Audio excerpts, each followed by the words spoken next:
এই গল্পটা আমি সব জায়গায় বলি। একটা ছোট এক্সপেরিমেন্ট আজকে আপনারা করতে পারেন। এখানে আই গেস আমরা সবাই সালাম দেই, ঠিক না? আসসালামু আলাইকুম, আপনার উপর শান্তি বর্ষিত হোক। আজকে বাসায় যে আপনারা একটা ছোট্ট এক্সপেরিমেন্ট করতে পারেন।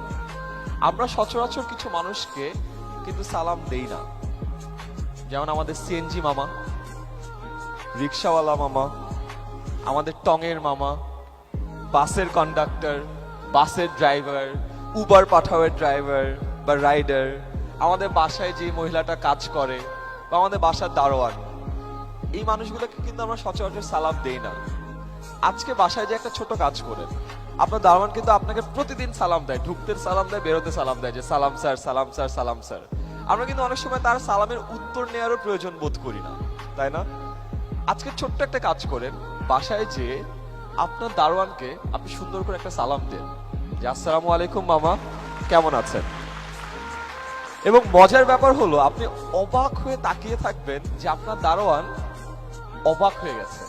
তার কারণ হলো এই যে ছোট্ট একটা কাজ আপনি করলেন, এটা তার সাথে আগে কেউ করেনি, এবং এটার কারণে সে আপনার জন্য সবকিছু করতে পারবে।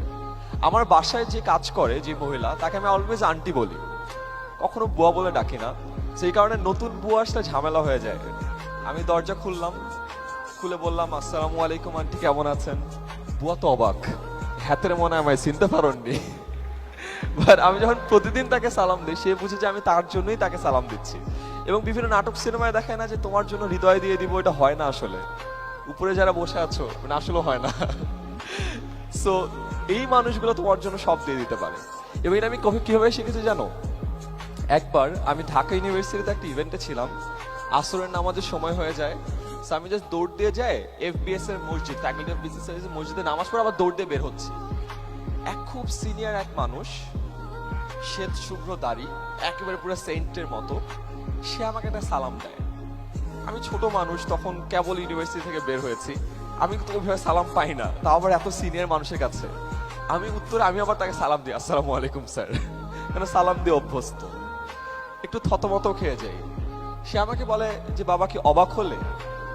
আমি বললাম যে জি স্যার, একটু অবাক হয়েছি।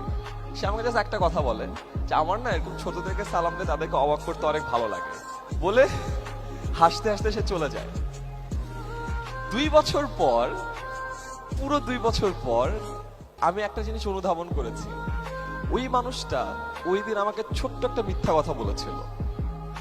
ওই মানুষটার আসলে সালাম দিয়ে ছোটদেরকে অবাক করতে ভালো লাগে না।